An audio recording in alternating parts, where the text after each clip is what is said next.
reconvene the committee of the whole, please? Second. Palachik by Caldwell. All those in favor? Aye.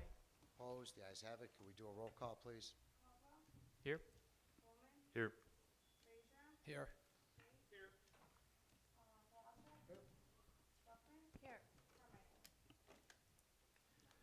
Motion to excuse Alderman Carmichael. Second. Motion to excuse Alderman Carmichael by Caldwell, seconded by Leisure. All those in favor? Aye. Opposed? The ayes have it. Do I have a motion to allow Alderman Pabon to attend by phone? So moved. Palachik by Caldwell. All those in favor? Aye. Aye. Opposed? The ayes have it. You want to call Alderman Pabon?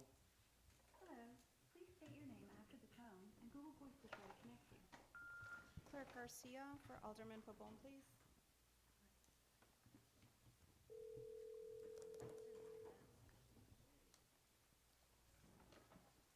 Hi, Clerk. Thank you for calling me. Good evening, Alderman. You're back on. Thank you. Okay, so we have one issue for open. It's the 2026 bond issuance. I'm going to let the Finance Department lead it off. Thank you, Mayor.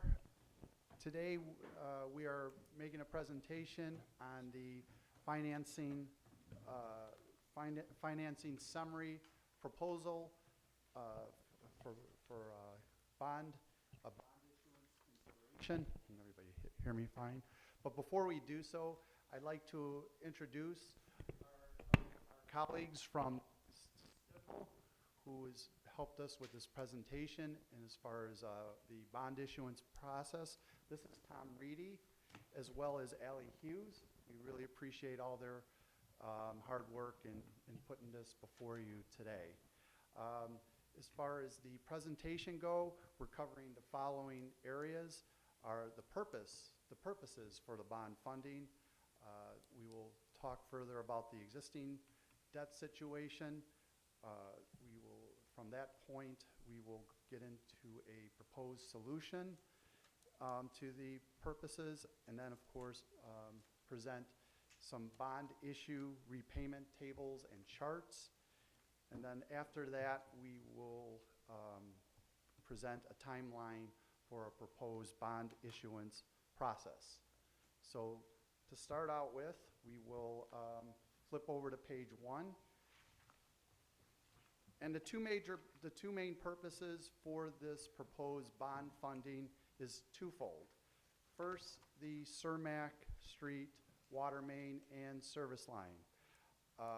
Water service pressure has been an issue, a matter for public safety, specifically with the fire department.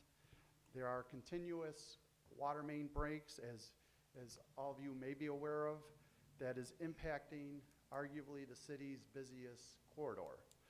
The existing water service lines are in severe condition and need to be addressed and require replacement.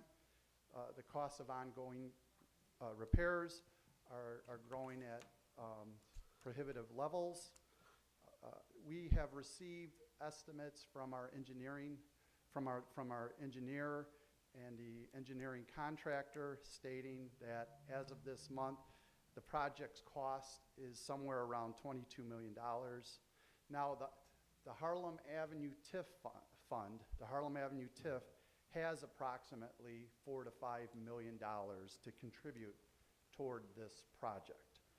However, there is future debt service that would be recommended, and of course, that bond and interest requirement would be funded by the Harlem Avenue TIF. The second purpose for the proposed bond issuance has to do with our general obligation bond refunding. We are going to present further schedules, and Tom and Allie will go over the specifics on the existing debt situation. In short, though, we are facing a situation where our expected principal and interest payments are projected to exceed the property tax levy revenues that the debt service funds take in for the years 2026 through 2032. We're projecting an $8 million shortfall during that period. That shortfall, beside our recommended bond issuance, otherwise would have to be absorbed by an additional property tax levy or a transfer from the city's general fund. And an additional thing to consider is this refunding. We are anticipating a debt service. There's an opportunity for debt service savings, as Tom and Ally will just talk further about in the additional pages that you'll see in your presentation. So if you can flip over to page 3, Tom.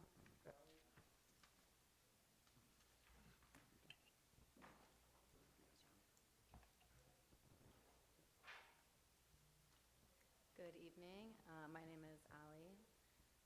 I will go over the currently outstanding bonds and overall debt profile. In this first page, we go over all of the principal outstanding of the GO bonds and the securitization bonds. A couple things to note here: everything from the 2012 A's to the 2015 B's are currently callable, meaning we can refinance them at any time. The 2016 A's are callable 12/1/26. Both the 22 A's and the 22 B's are callable in 2032, and then the securitization bonds are callable in 2029. Another thing to note here: the 2014 A's, the 2015 B's, and the 2016 A's each have portions which are abated from using the city's utilities fund. One more thing to note is the securitization bonds are paid from the sales tax and income tax revenue. Yes. And we will go into further showing, kind of stripping the parts out that are not paid through property taxes to make it a little bit more clear for the financings that we'll present. So the next slide shows the principal with interest, so the overall debt service payment for each bond. And I would say the main thing here is it just leads into the next slide, which shows the I guess the pattern for how your outstanding debt is laid out right now. And this strips out the securitization bonds, but does include the portions that are currently being paid from the utilities fund. And then here, as I mentioned earlier, this is what strips out any portions that are abated from the utilities fund. You won't see the securitization bonds on this page. And this will be, I guess, the base on where we are some of the structuring that we will be showing will be based on this outstanding debt, because this is what this is what will be on your property tax. And just if I can add, the problems that we see, if you look at that projected deficit, that leads into the $8 million shortfall, the amounts in red that we foresee as a result of that. Yes. Yep. And then again, to visualize that on the next page, what Ben was referring to, the red line here is showing where the difference between the red line and the bars that go above is the deficit that was referenced in the previous page. So the red line is where the goal for the city is, and then above that is the current debt pattern, or the current debt map at this point in time. And now I'll pass it on to Tom to go over the solutions. Thank you, Ally, and good evening, Mayor and Alderpersons. My name is Tom Reedy, again with Stiefel. Any questions to this point? We're happy to please cut us off and ask any questions as we're moving through here.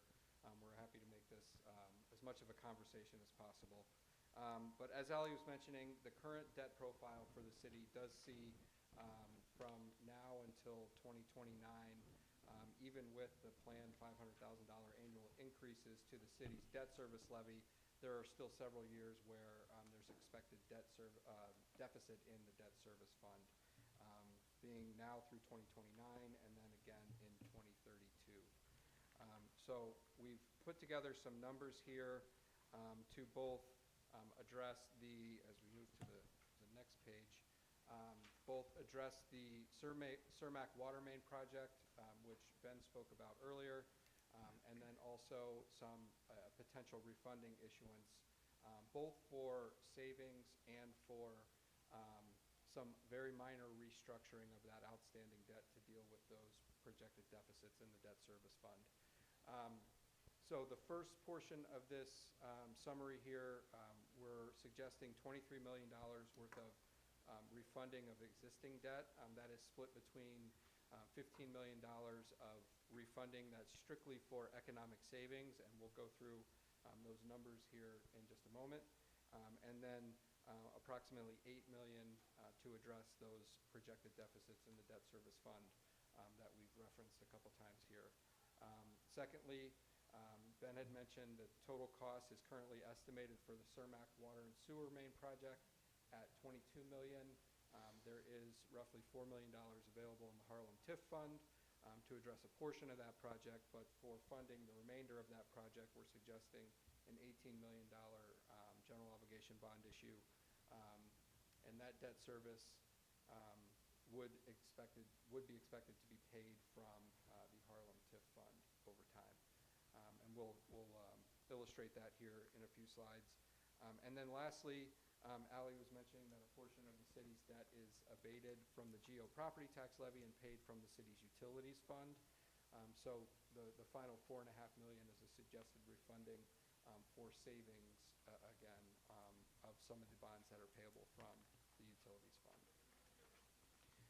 So moving to page 9 here, we've got the numbers backing up the first bullet point. If you go back to this top section here, the first $23 million portion of the proposed bond issuance, you can see the left-hand side, we've got the outstanding debt service, the same information that was previously presented.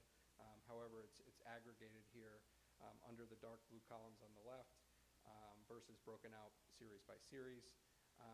On the very bottom left corner of the page, you'll see a summary of the bonds that we're suggesting being refunded. So you'll notice that the 2015A bonds are not included here. Those are taxable bonds which were primarily issued to make deposits to the city's police and fire pension funds. We did analyze whether or not there would be savings available for a refunding of the 2015A bonds, and unfortunately in the current market, we don't see any benefit to doing so for the city. So those have not been included in the refunding analysis. We will, of course, continue to watch market conditions, and should that opportunity arise, we would bring it to the attention of the city, but at this time they have not been included. Similarly, the 2012A bonds, you'll notice if you go back to the early part of the presentation, there is $8.5 million currently outstanding. We are only suggesting refunding about $2 million of the principal outstanding on the 2012A bonds, and that's because refunding any more wouldn't provide any additional savings to the city. We're really targeting those bonds as part of the minor restructuring. Importantly, you'll see that of the bonds that are being refunded, the final maturity is 2034, and the final maturity of all of the refunding bonds is also 2034. So there's no extension of principal. And of course, you know, the city's overall debt service profile does go all the way out to 2050, and of course we're not expecting to go anywhere near that far out on the curve. So if you look at this kind of medium blue here in the middle, this is the portion of the bonds. You can see that we're suggesting a refunding of approximately $15.5 million of outstanding principal that matures between 2027 and 2034, and replacing that with new debt service strictly for savings purposes. So we've summarized the potential savings available in the current market at the bottom of the page here, and you can see that we expect total cash flow savings of about $553,000. On a present value basis, that would be $522,000. or 3.365%.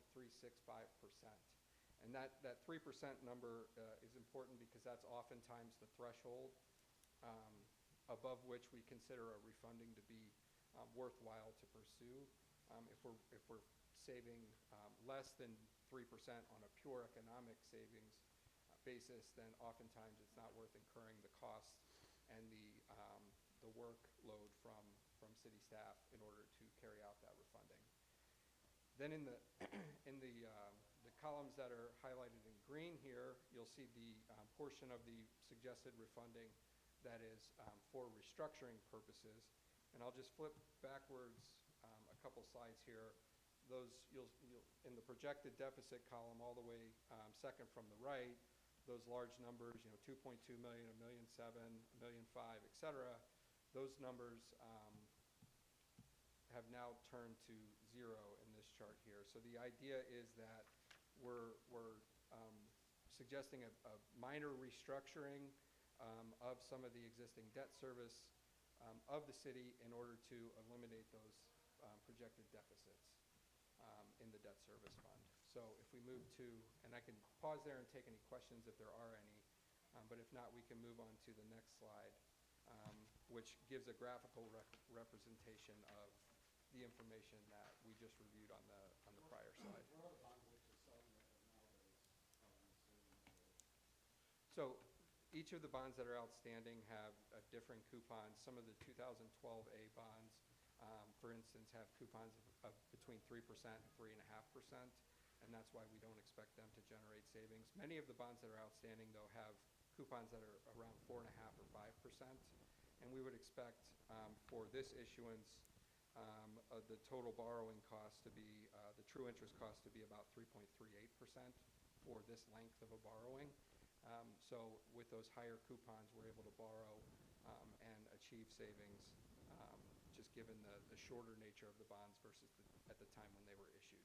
Each of these outstanding bonds from 2012 up through 2016 were all issued with a 20-year term. And of course, now here we are in 2026 with a final maturity in 2034 for the bonds that we're discussing as a refunding component. So we've got an 8-year term. So given that shorter term, we're able to take advantage of the short end of the yield curve and achieve some savings there. One thing I failed to mention here on the prior slide, as a whole, when we take all of the refunding and restructuring together, we still are generating nearly $500,000 in projected cash flow savings, or excuse me, present value savings for the city. So while it doesn't quite hit that 3% threshold that we look at when we're pursuing a pure economic refunding, the bonds that are being refunded on a matched maturities basis, meaning we're not changing the year in which the principal matures, we are meeting that 3% threshold. The restructuring is a little bit of a drag on the savings, but it does result in what I consider a much cleaner debt service profile for the city. So as we look at this graphical representation of debt service on page 10, we've got that same dotted red line there that represents the city's goal for debt service being a $500,000 increase annually out through year 2034, and then it would level off thereafter. And then that dotted green line represents the previous debt service structure for the city. So you can see that we've eliminated the years in which the GO debt service paid directly from the property tax levy is causing the debt service fund to go into a deficit position. We do have some light blue bars layered on top, and then the orange bars. We'll discuss those in just a moment, but just for reference, those are the blue bars, light blue bars represent debt service paid from the city's utilities fund, and then the orange bars represent the potential debt service to be paid from the Harlem TIF, which is related to the Cermak water main project. Can you explain a little bit about the red line, the goal, and like why, kind of how you get that, and why it goes up and why it levels out? So I can say a little bit, but if Ben had any Yeah, comments on that. the red line represents what our tax levy is. And of course, we have been increasing that by $500,000. So it comes to a certain point where we don't have to increase it anymore. We can level that off, and that's in the year 2034. But the assumption, the assumption of that red line is the existing property tax levy and our scheduled commitment to our bondholders by an increase of $500,000 each year. Ben, can you talk a little bit more about, sorry, over here. The utilities fund, what is that specific Previously, we had- balance? Like, how is that funded, and is that a sort of an annual thing? Yeah, water. And you can talk a little bit more about Water that. and sewer rates. Yep. From the utility one, the rates that we pay from our utility bill, that funds the debt service. Good. As well as operations, correct? Yes, yes. Yep. So the water bills, the sewer bills, the garbage, and everything is for the utilities fund. Okay. Thank you. I may be jumping ahead, so forgive me if you're going to go over this, but by having the Harlem TIF fund cover some of this expense, what does that do to the Harlem TIF fund until 2035? Actually, those expenditures have been budgeted for. Our staff at Berwyn Development Corporation, we work with them on their TIF budgets, and these are planned expenditures that they've set aside, and the funds available from the property tax proceeds, of course, it goes to various capital expenditures, as well as various different TIF-related expenditures, but of course, it also incorporates the required debt service for the proposed bond issue. We have it at a line item for water, the Cermak water main. And I can move to the next slide. I think this also directly answers at least some of your question. The existing revenue in the Harlem TIF, this is most recent as of tax year 2024, which would be collections in 2025, was just over $3.7 million. You can see here that there is one outstanding bond obligation, which was a small bond issue from 2015. That is payable from the Harlem TIF revenue, but there are no other outstanding obligations. There are potential projects or operational costs for BDC, but no other debt service obligations that are payable from the Harlem TIF fund. And you can see that new money debt service column there, kind of right in the middle, the left-hand column of the orange headings, that represents the, if we go back a slide here, those orange bars on the top there of the overall debt service profile for the city.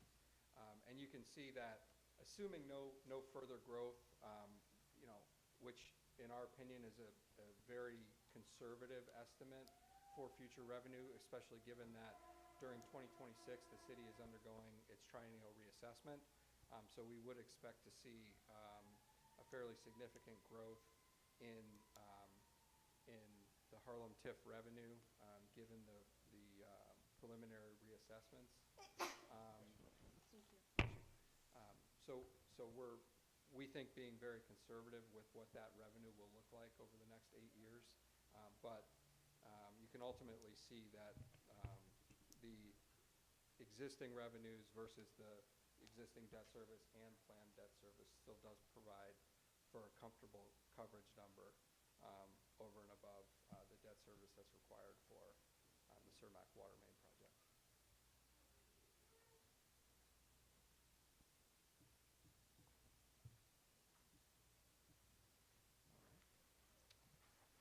And then the final portion of the suggested refunding here is on this slide, page 12 here, we're displaying the existing principal amounts that are payable from the utilities fund. As you can see, there are 3 series of general obligation bonds which are partially carried by the utilities fund. And then there are a number, I think 4 IEPA loans that the city has outstanding.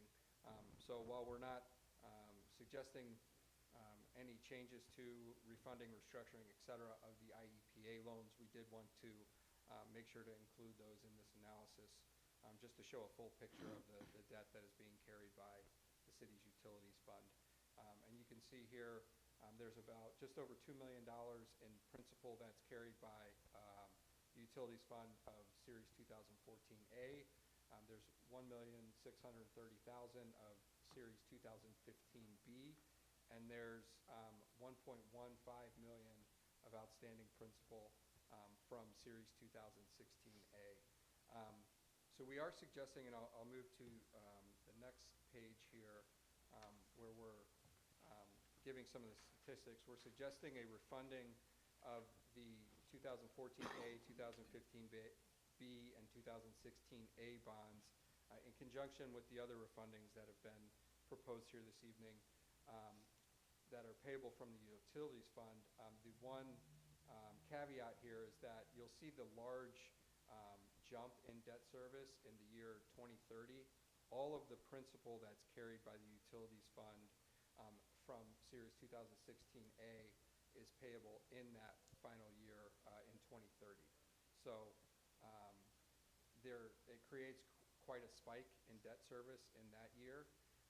So what we're suggesting here is actually shortening the debt service schedule on that particular issue and refunding it and paying it off quicker than it would be otherwise paid off. And then the remaining principal on 2014A and 2015B, you can see that we're suggesting a refunding on a match maturities basis, meaning we're not moving around any of the other principal payments, just shortening the one to avoid that spike in the year 2030. From a savings perspective, you can see in the very bottom right-hand corner here that we are expecting the savings to be roughly 3.8% for this potential refunding, or about $173,000 on a present value basis. And if we go to this final page here, we've got the proposed debt service post-restructuring, and this does incorporate both the new refunding debt service and the existing IEPA loans that are outstanding. And you can see again here the dotted green line on the page represents the previous structure for the city's debt service that's carried by its utilities fund. So, in working with Ben and Monica, we're suggesting shortening that up and leveling off that debt service burden in that fund, so there's not a significant spike from year to year in 2030.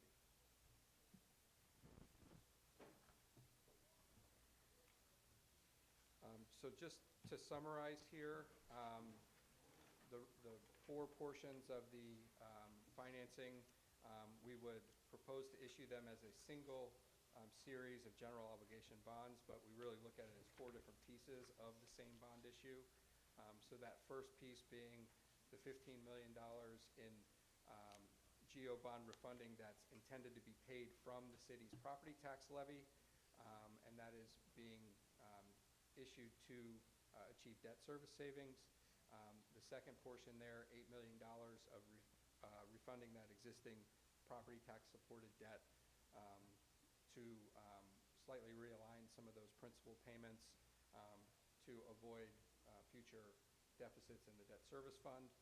The third portion being the $18 million for the Cermak water main project, and then that final portion being about $4.5 million for refinancing for savings some of the debt service that is payable from the city's utilities fund. Could I? I know the executive director of the Berwyn Development Corporation is here, Brian. You were brought into this, I know, rather late, but you have it completely with the Cermak TIF comfortable that that's... We have budgeted 16.5 million towards that project. So, some of these numbers that we're totally familiar with,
which is what Tom actually kind of addressed because he talked about the reassessed valuations, which should bring more money into the TIF.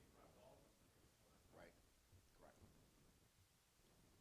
Any other questions? Yeah, I had one. First and foremost, thank you for the presentation. Very thorough. I appreciate it. I know we appreciate it. This all sounds practical and makes a lot of sense. What could go wrong, right? So we have a lot of disclaimers on here, and what do we need to be prepared for? We're talking about projection. We Sure. understand that 2026, right, is different than 2034, 2040, right? Well, I think the biggest risk right now is interest rate risk, right?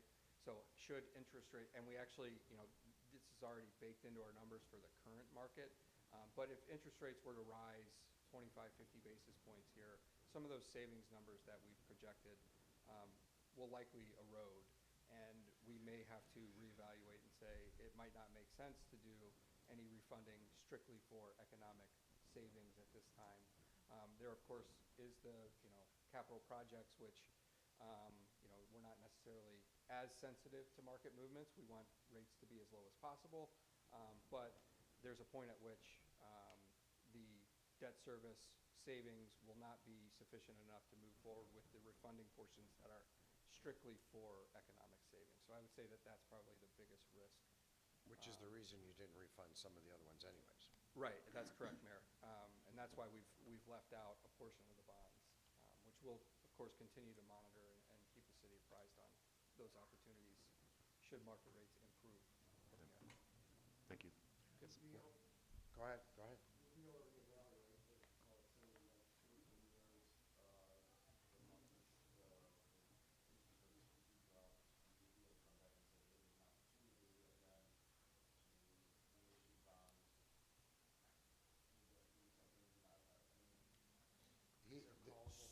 So generally, municipal bonds are issued with a 10-year par call protection, meaning for the first 10 years, they cannot be refinanced without paying the full amount of interest that would be due through that 10-year period. Or in the case of, for instance, a 5-year maturity, through that 5-year maturity. Excuse me.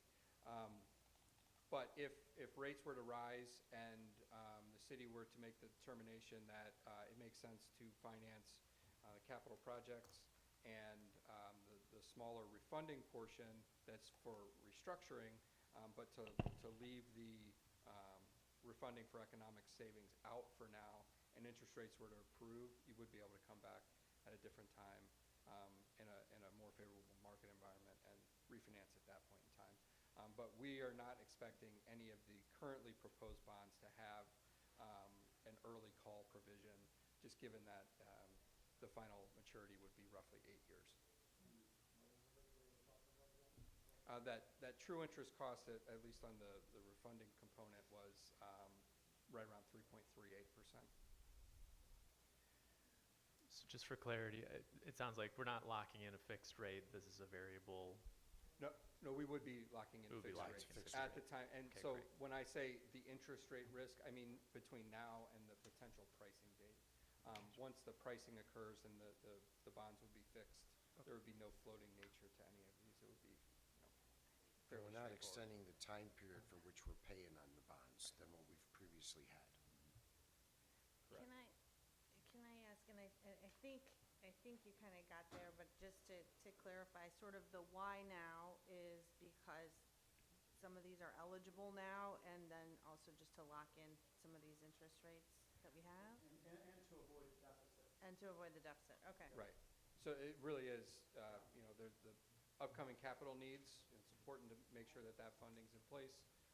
There's an opportunity with all of the 2012 through 2016 bonds that are currently callable and can be refunded.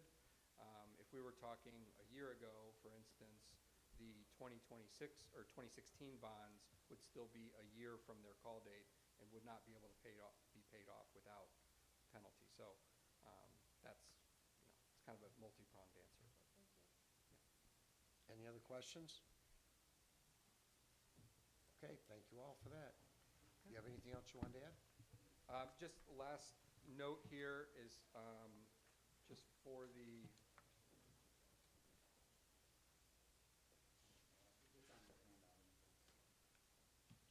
benefit of the council here, just a example timeline for what the bond issuance process does look like. We would expect it to be a roughly 2-month process.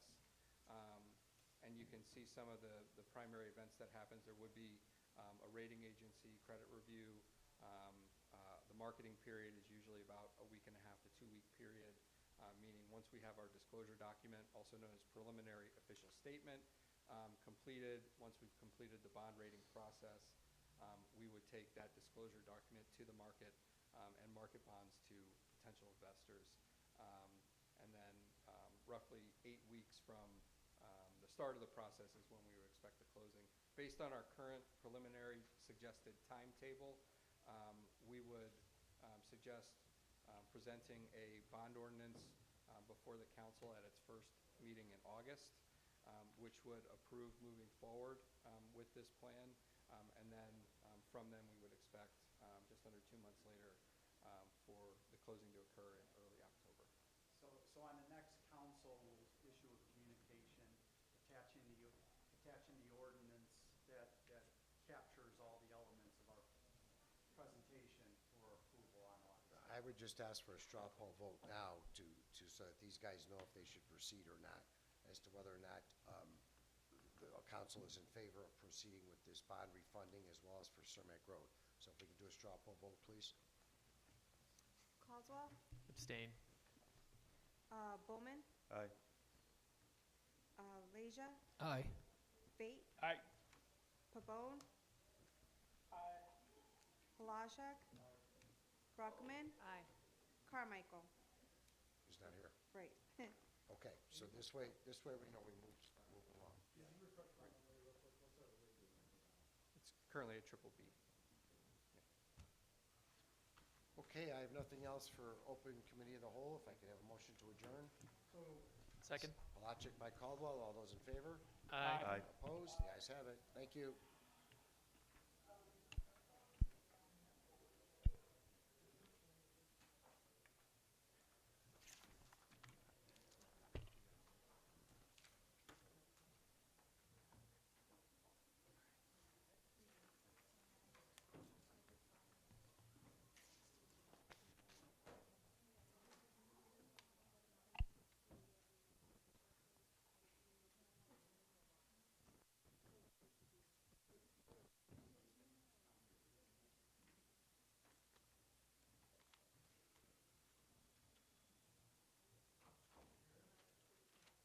Look at the mess.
Sí, sí.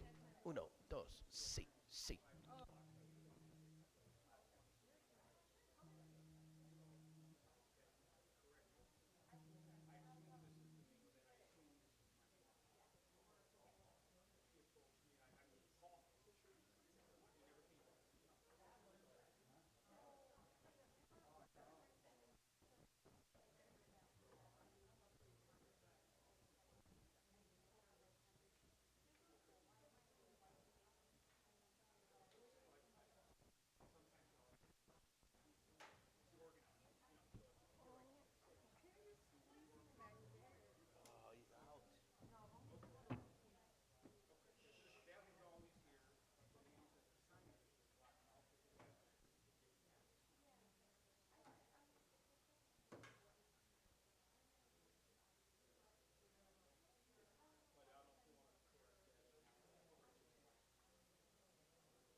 switch the desk. She's got some over there. When they take all the desks out, and when they put them back, they're the same board.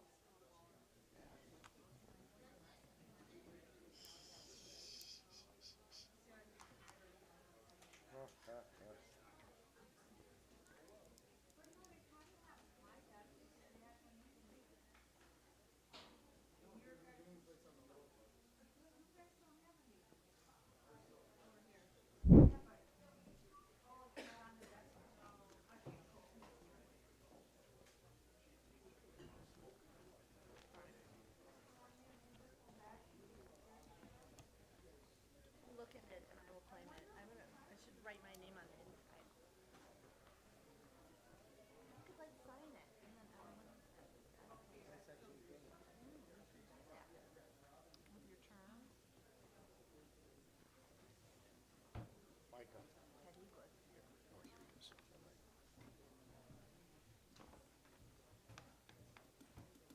Are you ready, Letitia? You got something to do? What does he want us to do?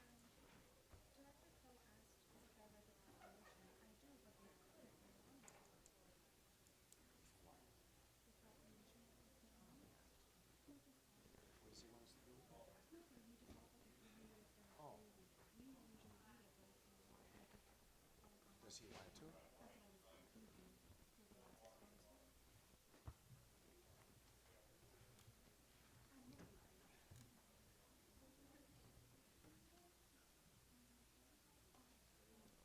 Okay. Clerk Garcia, can we call the council meeting to order, please? Good evening. Caldwell, Here. Bowman, Here. Leisure, Here. Fate, Here. Pabon, Palashek, Here. Bruckman, Here. Carmichael. Motion? Motion to excuse Carmichael. Second. Motion by Fate, second by Plotchek to excuse Carmichael. All those in favor? Aye. Opposed? The ayes have it. Do I have another motion? Motion to allow Alderman Pabon to join by phone. Second. Motion by Caldwell, seconded by Bowman to allow Pabon to attend by phone. All those in favor? Aye. Opposed? The ayes have it. Would you call Alderman Pabon, please? Hello. Please state your name after the tone, and Google Voice will try to connect you. Calling Alderman Pabon, City Clerk Letty Garcia, regarding council.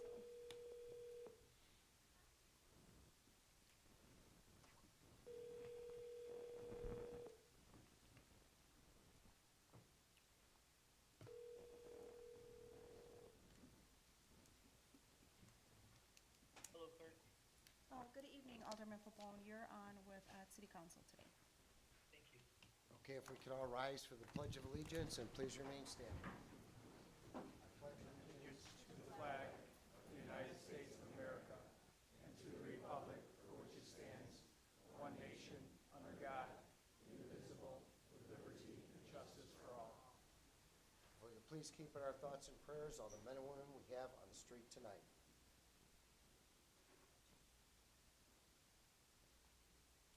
Thank you.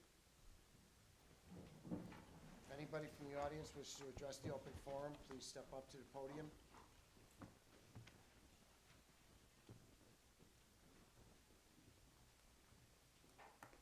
Go on, ma'am. Hello, my name's Martha Chiplis, and I live in the First Ward. Although I'm a volunteer for the Berwyn Tree Canopy Initiative, I'm here speaking for myself tonight. I thank Berwyn Public Works for their work, cleaning up the tree damage from yesterday's and other recent storms. The Berwyn Urban Forestry Plan has a vision for the tree canopy long-term, so our way is clear concerning the number of trees that need to be planted each year to fulfill that vision. It has been 9 months since the tree board ordinance was updated, and I'm looking forward to seeing the tree board assembled and their first public meeting scheduled. Thank you. Thank you.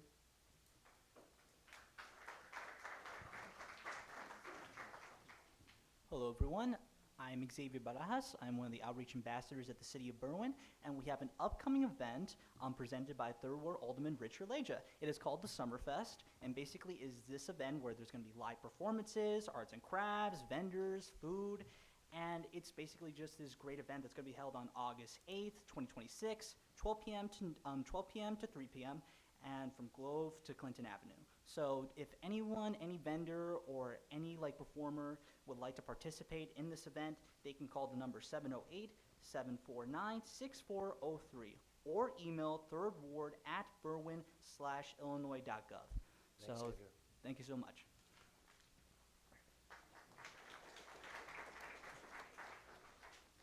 Hello, Council. My name is Carolina Herrera, and I'm a City Ambassador for the City of Berwyn.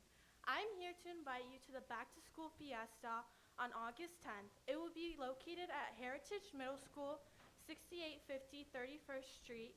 It will be hosted from 5 p.m. to 7 p.m. Come join us for free backpacks while supplies last, health resources, food and refreshments, face painting, and more. And for further questions, please contact Senator Cervantes' office. Thank you. Thank you.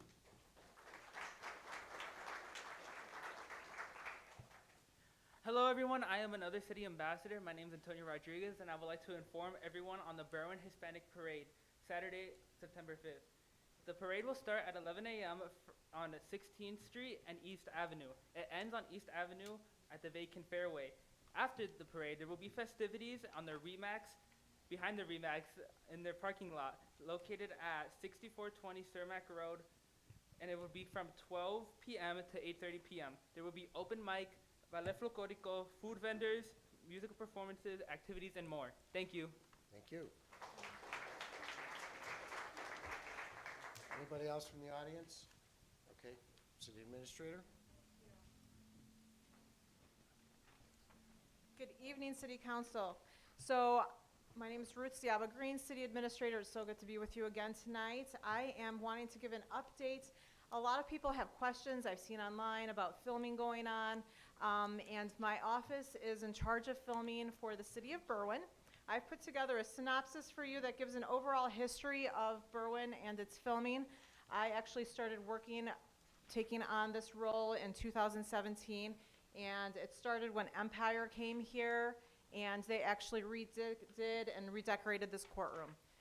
There was no cost to us. They put at least $40,000 in. Since then, they've spread the word, and we've had filming expand. We've had all kinds of different television series here, everything from The Chi, Fire PD, Chicago Med, Deli Boys, American Blue, and most recently last week, DFI. I put in there a little bit of information on the process and how it goes, the steps that go through, and all of it is due to the cooperation of our department heads that work with me. So I want to give a shout out to not only my staff and my departments, the mayor's support, but also the police department throughout the years, and also Public Works have been exemplary to work with and making the process go smoothly. And because of that, we've had filming return one year after another and spreading the word to others. So thank you to all the cooperation amongst all. And if you notice, this year alone, at this point, we've got at least over $89,000 in revenue just this year alone. I started tracking it the last 3 years. Some years are higher, some years are low, depending on what's needed. But it's wonderful that we get to spread the word, get our businesses out there, because sometimes we have businesses being filmed. They ask me, hey, do you have a bar scene or a restaurant that might fit this venue? And I let them know what's around here on Berwyn. They reach out to our residents to rent their homes. Residents get excited, their homes get put on TV shows, and they get income coming in, and sometimes they even do little facelifts on them too. So we like to spread the word, but at the same time, we always keep in mind that we do not want to overstep and get in the way of our residents in their regular day life. So I also live in Berwyn, and I don't want to hear complaints from my neighbors, just as if it was going on my block. So that's always our key concern, is to make sure that we bring in a little bit of income, help our residents, help our businesses, and also bring in a little income here for the city. So if you ever have any questions regarding any filming, please reach out to me, but I try to be as thorough as possible with that. So thank you. And thank you, Ruth, and your assistant, Amber, for all the hard work you do for that. Yes. Mayor, can I also add that the filming also brings hundreds of employees that come and dine at Berwyn restaurants and locations because of that, so thank you. Yeah, so thanks to Ruth and Amber once again. Thank you. Anybody else for open forum, Alderman? I do. Placzek? Go ahead, Rich. He raised his hand first. Go ahead, Rich. Okay. Well, I too would like to thank Public Works, the Police Department, and Fire for all their help and work keeping us all safe and taking care of it with these storms going on. Also, I would like to thank Cook County Commissioner Frank Aguilar for his generous donation of a stack of Brookfield Zoo tickets to Berwyn. Thank you. Those all went to the rec department for the kids. Excuse me? Alderman Placzek? No, that was, Yep. grant was separate. I just want to give a real big shout out to our first responders and our public works. This last storm that came in, they were out there cutting up trees, doing the best that they could. I actually want to give a big thank you to my son also. I couldn't believe on how much trees, what kind of damage came out, but everybody, to the residents, thank you for your patience, and to our police officers for assisting and making sure that traffic was controlled. So a big thank you to Public Works, Fire Department, and my son and PD. Thank you. Thank you. All right, item C1, please. Item C1 are the Committee of the Whole and regular City Council meeting minutes of July 14, 2026.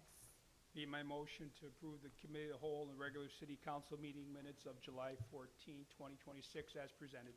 Second. Motion by Fate, seconded by Caldwell to approve the minutes of the City Council and Committee of the Whole of July 14th. All those in favor? Aye. Opposed? The ayes have it. Item E1, please. Item E1 is a communication from BDC Director Crow.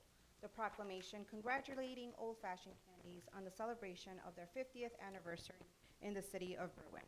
The proclamation reads, whereas the Berwyn Development Corporation, BDC, promotes Berwyn as a dynamic destination and advances initiatives and programs that support local business, celebrate entrepreneurship, and strengthen the economic vitality of our community.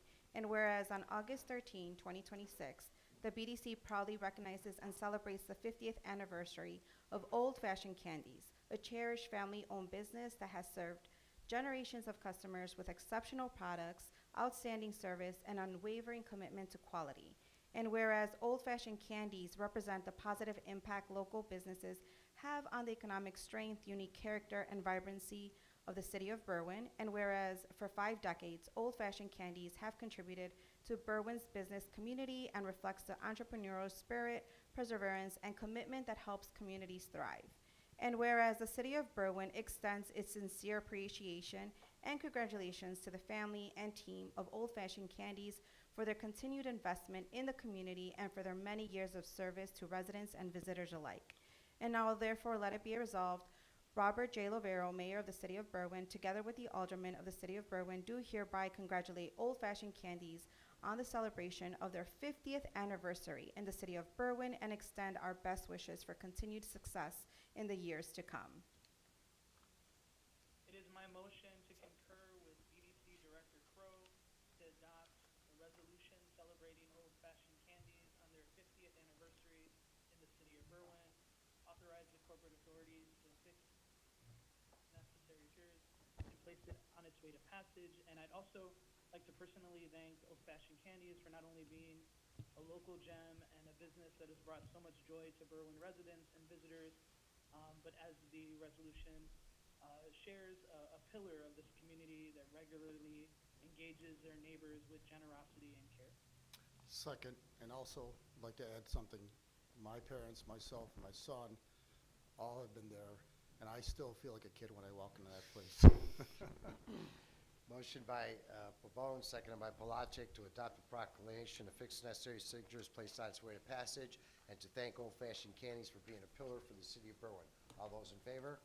Aye. Opposed? The ayes have it. Can I have a motion to move up J2, 3, and 4, please? So moved. Second. Motion by Palachik, seconded by Fate to move up items J2, J3, and J4. All those in favor? Aye. Opposed? The ayes have it. Item J2, please. Item J2 is a communication from Police Chief Fellows, the appointment and swearing in of Richard Bolak as Sergeant with the Berwyn Police Department effective July 29, 2026. I move that we concur with Police Chief appointment and swearing in of Richard Bullock as Sergeant with the Berwyn Police Department effective July 29, 2026. Second. Motion by Leisure, second by Palachik to concur with Chief Fellows and approve the swearing in and the promotion of Richard Bullock to Sergeant, effective July 29, 2026. All those in favor? Aye. Opposed? The ayes have it. Richard?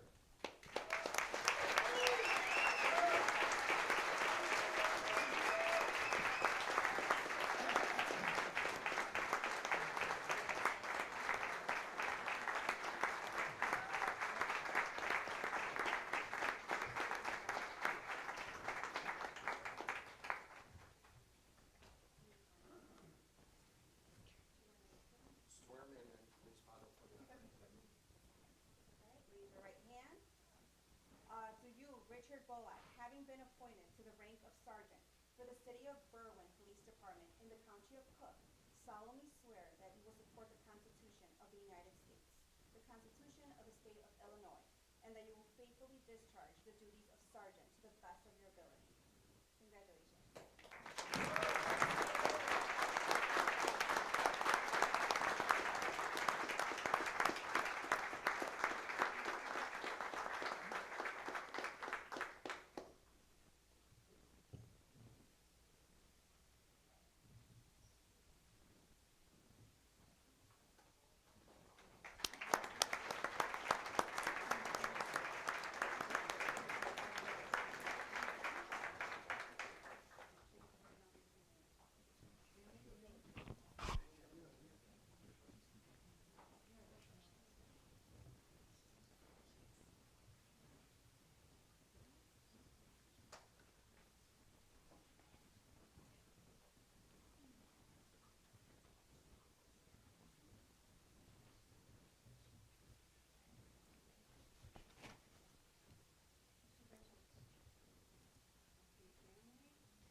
Congratulations, Richie.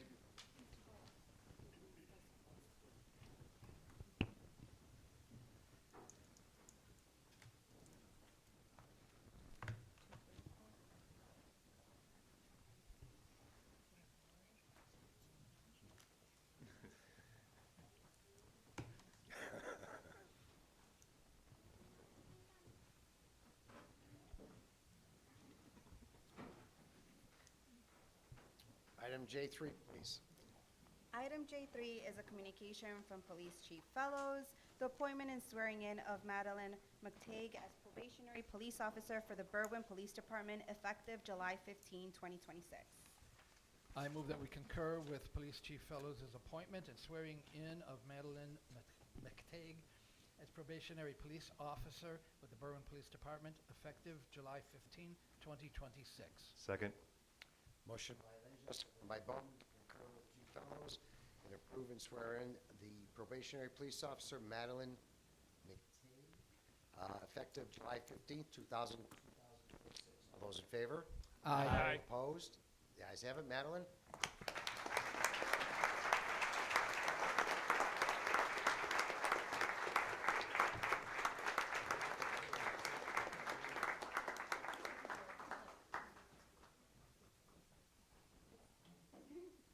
Raise your right hand. Do you, Madeline McTague, having been appointed to the rank of probationary police officer for the City of Berwyn Police Department in in the County of Cook, solemnly swear that you will support the Constitution of the United States, the Constitution of the State of Illinois, and that you will faithfully discharge the duties of probationary police officer to the best of your ability.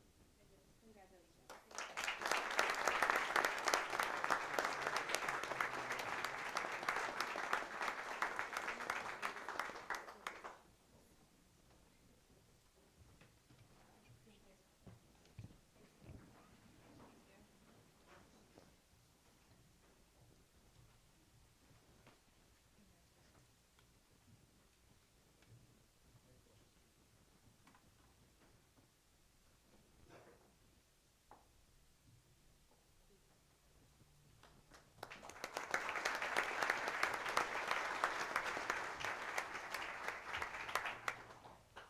Item J4, please.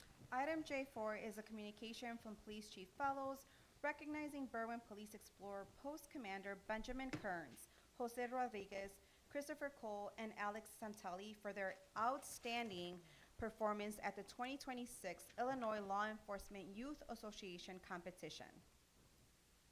I move that we accept this communication from Police Chief Fellows recognizing Berwyn Police Explorer Post Commander Benjamin Kearns, Jose Rodriguez, Christopher Cole, and Alex Santelli for their outstanding performance at the 2026 Illinois Law Enforcement Youth Association competition. Congratulations, as informational. Second. Motion by Leisure, second by Palachek, to consider the communication from Chief Fellows as informational and congratulate the Post Commander, Explorer Post Commander Benjamin Kearns, just Jose Rodriguez, Christopher Cole, and Alex Santelli for their performance over at the 2026 Illinois Law Enforcement Youth Association competition. All those in favor? Aye. Opposed? The ayes have it. Do we have awards here? Can I say a few words, Mr. Mayor? Yes. Mr. Mayor, members of City Council, tonight is a very proud moment for the Berwyn Police Department. With what these kids did by basically making the Berwyn Police Department a strong, I can't even put into words how proud I am, especially considering I was a police explorer 30 years ago. This program is run through our youth investigations and our community relations unit. That's run by Commander Esposito. So I'm actually not going to say words in regards to this tonight. I am going to turn this over to her to just kind of speak about these kids, these great kids, along with the advisors that mentored these kids through this program. The only thing that I really do kind of want to talk about, again, I was an explorer 30-plus years ago. We are trying to build this program into an elite explorer post. So if there are any families out there that have children that are the age of 14 through 20 that have graduated 8th grade and are currently in high school, we have a QR code here that they can register to become a Berwyn Police Explorer, or they can go on our website and register to become and be added to this great program. So with that, I'm going to turn this over to Commander Esposito to talk about these exemplary children. Commander Esposito.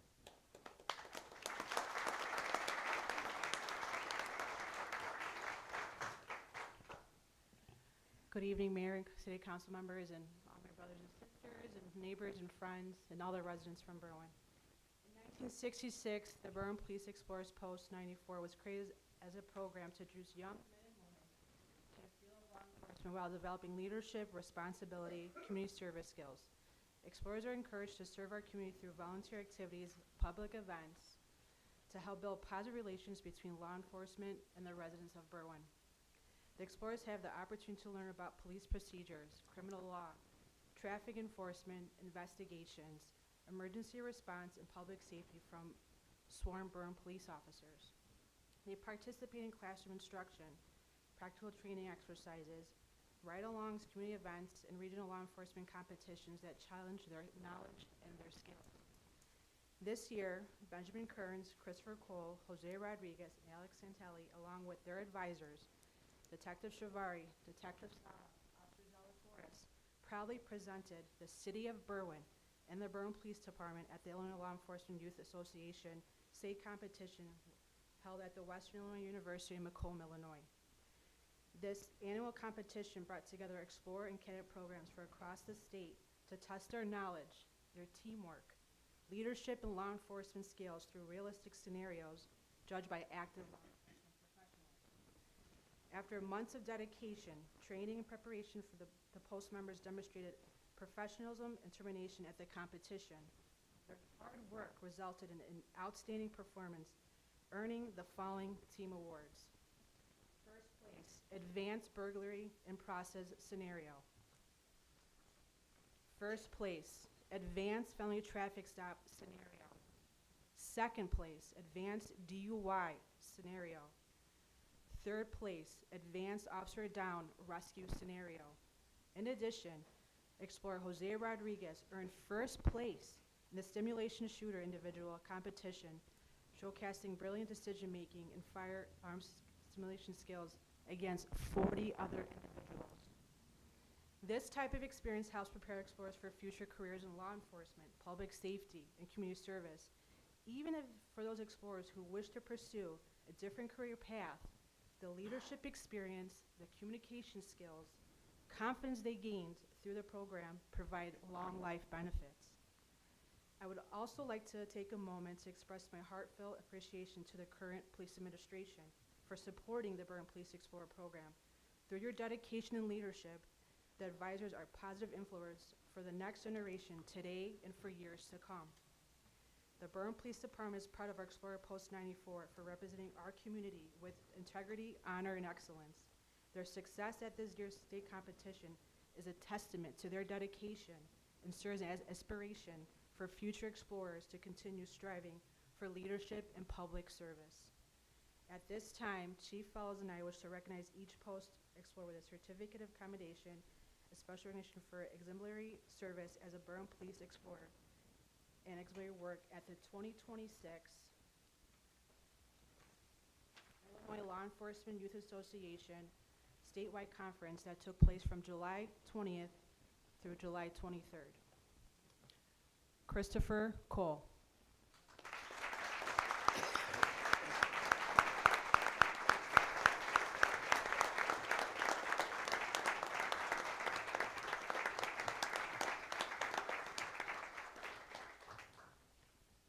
Jose Rodriguez.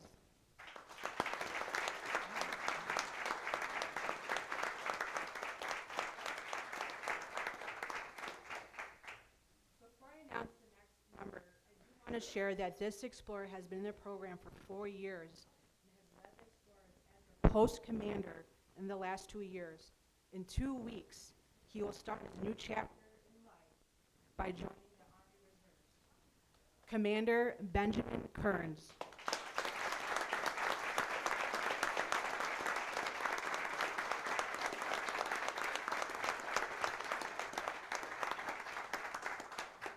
Chief Fellows and I also want to acknowledge the post advisors with a certificate of commendation, a special recognition for exemplary service as a Berwyn Police Advisor. Your leadership and your membership at the 2026 Illinois Law Enforcement Youth Association statewide conference that took place from July 20th, 2026 through July 23rd, 2026. Detective Ella.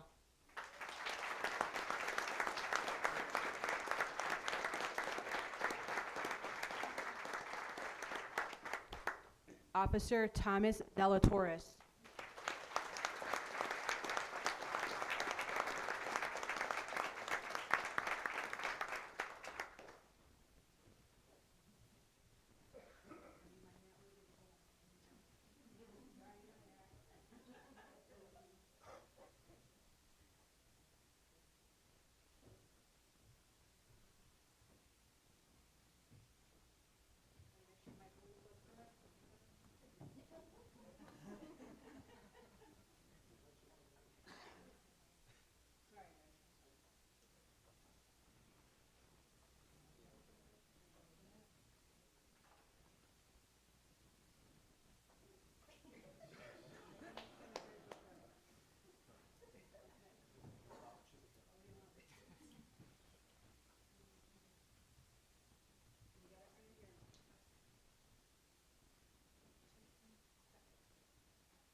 Thank you, thank you. Mayor, I also want to recognize the parents and the family members that support these kids join this program. So if I could please have Christopher Cole's family come up to take some photos with him. It's a very proud moment.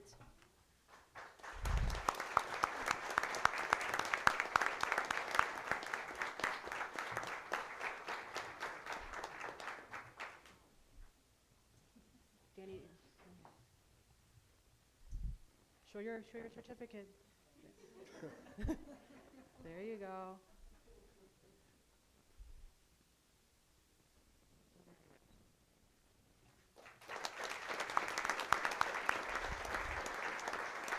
Jose Rodriguez, family here? Can I have Jose Rodriguez's family, please?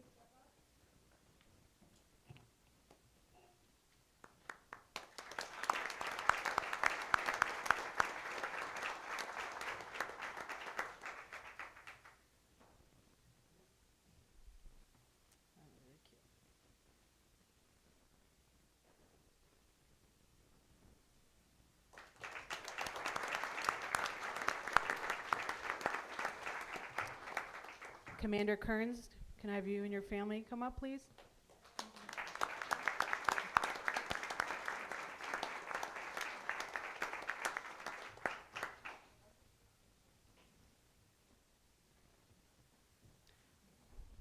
Come on, we like taking pictures.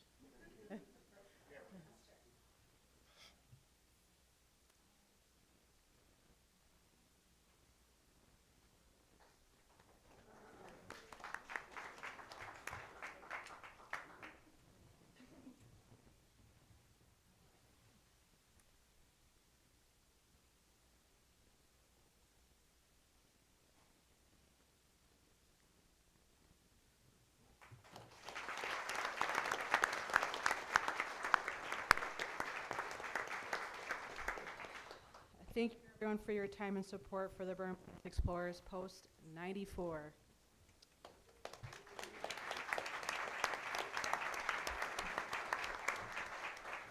And congratulations to our explorers who won those awards, the Explorer Program, Commander Esposito, and the rest of the police department for putting together such a great program. Thank you, guys. Thank you very much.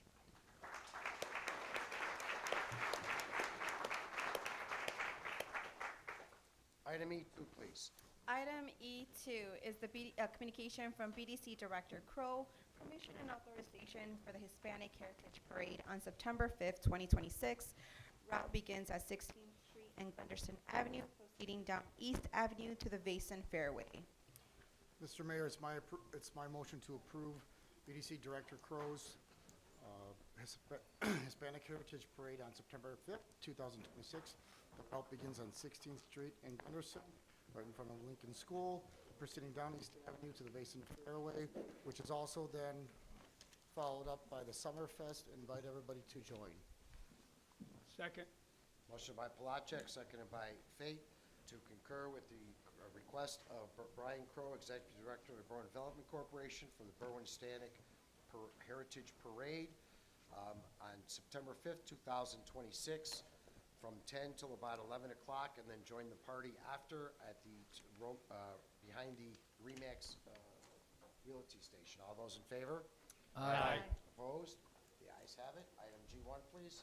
Item G1 is a communication regarding the National Health and Nutrition Examination Survey from Ann Haynes.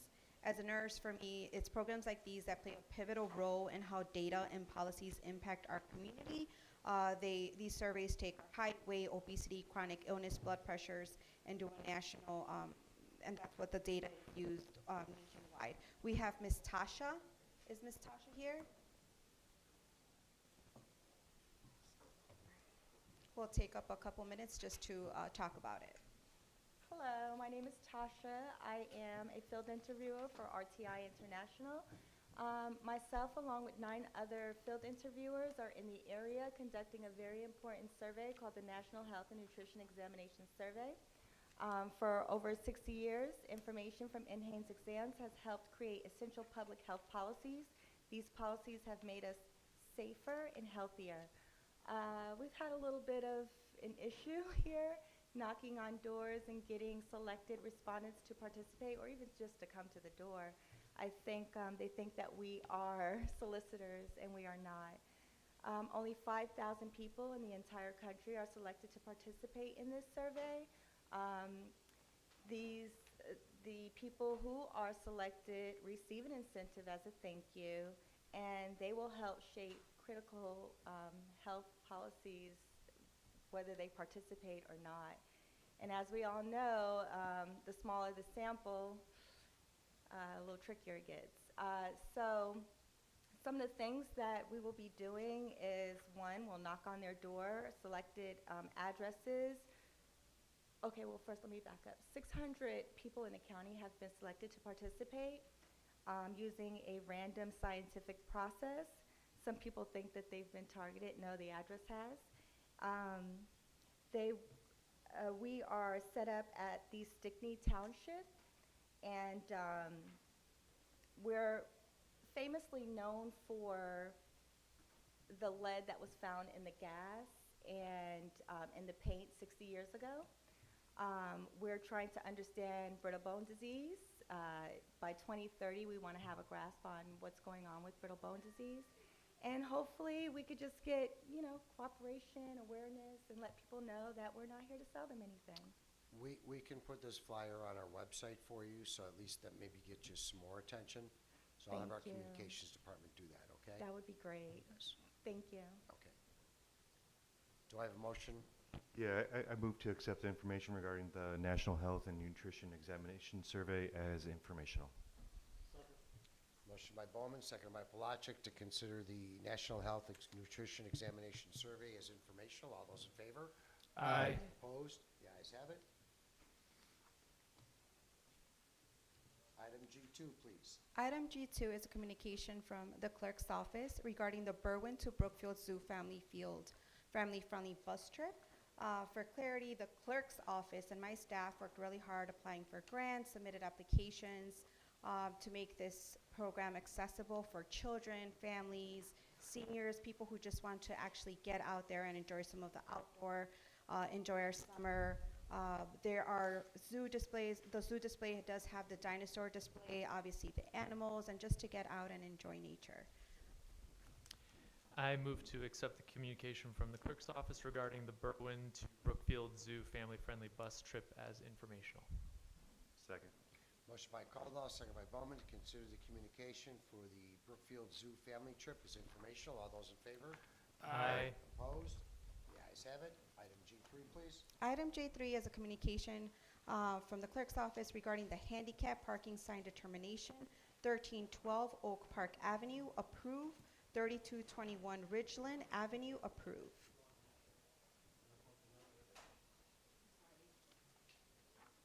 Be my motion, concur with the city clerk Garcia and approve 1312 Oak Park Avenue and 3221 Ridgeland Avenue. Second. Motion by Fate, seconded by Bowman, to concur with the approval of 1312 Oak Park Avenue and 3221 Ridgeland Avenue for handicap space. All those in favor? Aye. Opposed? The ayes have it.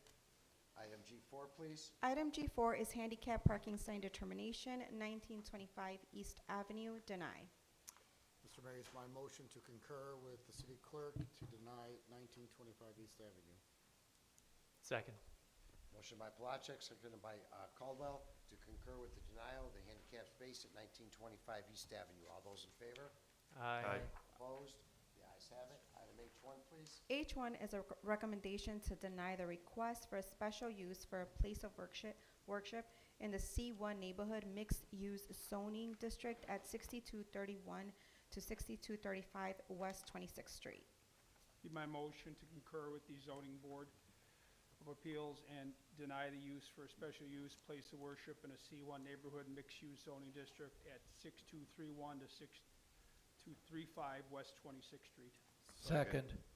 Motion by Fate, second by Leisure, to concur with the Zoning Planning and Development Commission and deny the special use for a place of worship in the C1 neighborhood at 6231 to 35 West 26th Street. All those in favor?